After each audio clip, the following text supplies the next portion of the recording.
श्री स्वामी समर्थ. तुम्हा सर्वांचं स्वागत आहे आपल्या ह्या चॅनलमध्ये. आता मकर संक्रांत ही लवकरच येणार आहे आणि यंदाची मकर संक्रांत ही कोणावर असणार आहे, तिचे वाहन काय आहे, तिने कोणत्या कलरचे वस्त्र परिधान केलेले आहे, या सर्व गोष्टी आपण या व्हिडिओमध्ये पाहणार आहोत. तर चला आपण व्हिडिओला सुरुवात करूया. भारतीय संस्कृतीत मकर संक्रांतीला खूप महत्त्व आहे. पंचांग स्थितीतून येणारे वर्षाचा अंदाज आपल्याला बांधला जातो. ज्योतिषशास्त्रीय गणना आणि पंचांगानुसार जेव्हा सूर्य मकर राशीत प्रवेश करतो त्यावेळेच्या ग्रहस्थितीला संक्रांतीचे स्वरूप ठरवतात. 2026ची मकर संक्रांत ही अनेक अर्थांनी विशेष ठरणार आहे. ती कशी, तर चला बघूया तिचे वाहन आणि स्वरूप काय आहे. संक्रांतीचे वाहन आणि स्वरूप हे तुम्हाला मी सांगते काय आहे. यंदा मकर संक्रांतीचं जे नाव आहे ते नंदा या नावाने ती ओळखली जाणार आहे. तिचे वाहन जे आहे ते अश्व आहे, म्हणजेच घोड्यावर स्वार होऊन ती येणार आहे. आणि तिचे उपवाहन आहे सिंह. तिने पिवळ्या रंगाचे वस्त्र परिधान केलेले आहे आणि संक्रांतीच्या हातामध्ये गदा हे संक्रांतीच्या हातात गदा हे शस्त्र आहे.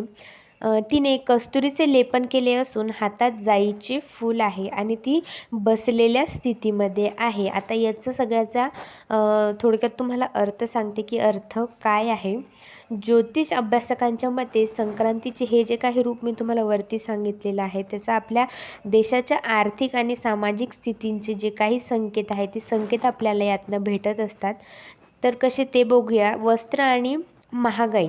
संक्रांतीने पिवळ्या कलरचे वस्त्र परिधान केल्यामुळे सोने, हरभरा डाळ, हळद आणि पितळ यांच्या किमतीत जे काही आहे ती वाढ होण्याची शक्यता असते. पिवळा रंग गृहग्रहाशी संबंधित असल्याने धार्मिक कार्यावर खर्चसुद्धा वाढणार आहे.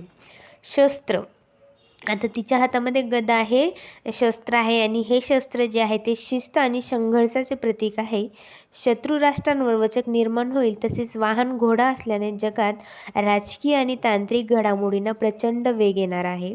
बसलेली स्थिती म्हणजे संक्रांत बसलेल्या अवस्थेत असल्यामुळे व्यापारी वर्गामध्ये जे काही आहे वर्ष हे स्थिरतेचं असणार आहे, चढ उताराचं असणार आहे. आता तिची दिशा जी आहे ती दिशा आहे संक्रांत दक्षिण दिशेकडून उत्तर दिशेकडे जात असल्यामुळे उत्तर भागातील जे काही राज्य आहे त्यांना सुबकता आणि प्रगती पाहायला मिळणार आहे. तर असा हा छोटासा व्हिडिओ होता की मकर संक्रांत ही कशावर आहे, तिचं वाहन काय आहे, दिशा काय आहे ते.